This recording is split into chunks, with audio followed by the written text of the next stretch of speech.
To go to the website www.world-affairs.org. There is so much on that website. There is so much for the general public. There's even transnational trivia that's just amazing that you can participate in too. And in fact, the World Affairs Council has so many different programs that you may want to be involved in them as well and learn more. So, speaking of learning more, Nick, Margaret, welcome to the show. Hey. Nick Moy, right? Yes. Margaret Kahn. Okay, you got to say something. We're on television now. So, Margaret, you are a sophomore where? I'm a sophomore at Roosevelt. And you have participated in the World Affairs Council essay contest before, right? Yeah, when I was in 5th grade, I got 2nd place. Yeah? In the elementary school division. I wrote about global warming. It was a pretty good essay, I think. Yeah. Well, we're going to get back to that in a minute. Nick, you're already graduated from college, right? Yep, I graduated last spring from University of Washington. And you're an intern at the World Affairs Council. Yep, I intern there 4 days a week. What do you do? I started off as an administration intern, and then I began a global classroom internship. And I have been coordinating the World Citizen Essay Contest since January. The thing that she participated in a few years ago. Yes, and we just wrapped up in May, and we had our winners and celebrated them. And we've got some winners on here a little bit later today, but I want to go to the Global Youth Leadership Institute, and we have a picture of some people from this year's Global Youth Leadership Institute. You're a part of it. Yeah, I did that this summer. Why? I'm pretty interested in global issues, but before I did the program I didn't know as much, but I wanted to meet other kids who had some sort of passion for global issues because a lot of my friends don't, and I feel like it's important to spread that knowledge to other kids, you know, keep us all updated on news. Do they care? Kids I know? Yeah. Yeah, I mean, I'm getting them more involved. I think, you know, showing that it is important to, like, be involved in the world around them, but I do have a lot of friends who are involved in issues. Why do you care? I care because, I mean, this is our world, so there's no other place to live in, you know, and there's nothing that makes our country or our world, our little Seattle world, any more important than a place, you know, across the world. And I think we can learn a lot from those other countries. Do you speak any other languages? I take Spanish and Arabic. Wow. I speak a bit of French. Not very Oh, my. much, but Let's go to the next graphic, because in this graphic it looks like a big board from the Global Youth Leadership Institute. The first one is about refugees. I must tell you that when I was in high school, I don't think I even knew how to spell refugees, and yet in high school they were talking about refugees. Why would that be? They'd be talking about refugees because it's relevant to us here in the U.S. How is it relevant to you? Because you're 20, you're a teen. How do you think a refugee is relevant to you in your life? They're going to be people that we interact with every day that have come to the U.S.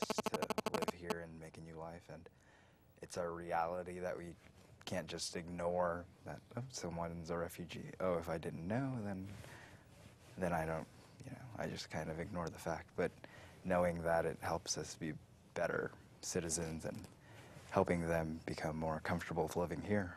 Now, on that graphic that we showed up there, the other circle was circling the global trade and the global economy.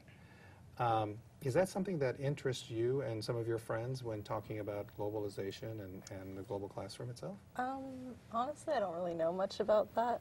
Global trade, I mean, I know a bit about the WTO protest thing. I was there. Yeah, I was kind of there. Were you? I was at a restaurant with my dad. Oh, okay. Near there, but I don't know much about global trade. I'm more interested in, like, people-to-people kind of work. I don't know much about economics yet. If you had the opportunity to go to any country that you wanted to without regard to money, where would you go? I mean, I want to go everywhere, but probably Egypt. And why would you want to go there? Well, since I'm taking Arabic, I've had a real interest in the Middle East. And I mean, Egypt has Cairo, biggest city in the Middle East. It's like one of the most important cities, most important historical countries for the whole world. I mean, what a lot of our civilization was based off of, and just a really fascinating culture. Now, when you participated in the essay contest a few years ago, what was it that you learned out of that? I learned a lot from reading other kids' essays that a lot of kids did care about global issues when I hadn't really learned much about them in 5th grade. And I learned, I mean, how to write an essay well and do research, and, you know, we had to do bibliographies and things like that. So I learned about what it is to write a good essay. Okay, Nick, as the intern in charge of the essay contest, what did you do? You know, it was my job to coordinate the marketing, the outreach, finding the volunteers, the judges. We had 78 judges who volunteered. 78 judges. 78 judges. Wow. And last year we only had 36. Oh, and you had something like 390 applications? Yep, and that's 390 up from 211 last year. Well, that's fantastic. Yeah, and so that That was a good marketer. remarkable. Way to go. Yes. But in terms of the essays and the organization of it, and we will go over as to what the question was actually in the next segment, but did the essays kind of center on one country or two countries, or were they all over the map? You know, when I started this project, I expected a lot of the essays to be about Iraq or Afghanistan or other hot-button topics, maybe Darfur in Sudan. But then it turned out, you know, when I was looking at the essays as they came in, that we received essays that were across the board in topics, from topics in East Asia and China and North Korea to deforestation in Brazil. That I saw one about obesity in Germany. I mean, you know, these are topics that kids are thinking about that you might not give a second thought because you didn't even have any idea of it. Well, going to Egypt, the oldest civilization in the world, that's certainly something that it wouldn't come to mind first. I mean, it would be China or one of any number of other countries than Egypt. Do you have friends who are Egyptian by any chance in school? Well, I take Arabic, and my Arabic teacher is Egyptian. Well, that's a friend, I hope. Yeah, he's really awesome. But I don't have any friends from that area. I mean, I have Somali friends. Through today's technology, are you able to reach students roughly your age Oh, in yeah. Egypt? I'm in this program, One World Now, and we have met, like, exchange students from Egypt and exchange students from all over the world. I have hosted exchange students, so I know kids. What do they want to know about you?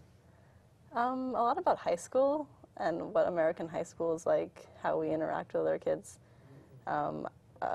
I took one of my exchange students to a football game, you know, American football. That's pretty interesting to them, but they just want to know how we just live our lives, basically.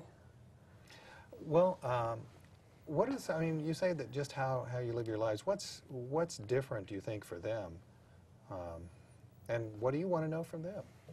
Well, I think it's different how their school system is and how they're encouraged maybe to learn. I think it's stricter in a lot of countries, which I think is good and bad.